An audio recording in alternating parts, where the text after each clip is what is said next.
kaya sabi ko nga, is not in the mood, nagbigay na siya ng kanyang mga huling kabilit. Sabi niya, kung saan daw siya mamatay, doon daw siya i-cremate. Oh, Okay, so sabi niya, Nakakalungkot naman yan. Oo. opo.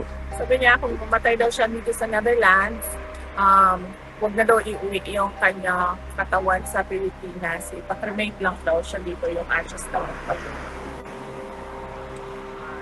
kanya. And then, sabi ko, discuss na lang natin sa susunod kasi hindi ako pro-cremation. Hindi ako pro-cremation. Tapos siya, pro-cremation siya. And sabi ko sa kanya, so anong mangyayari dito kung kunwari hindi namin sundin yung ano mo, hatiin mo na i-cremate ka. Sabi ko, ilibing na namin dito sa tabi ng tatay mo. Babalik ka ba? Sabi ko, babalik ka ba? Sabi niya, well, hindi naman, pero pag-isipan ko, kung pupultuhin kita o hindi.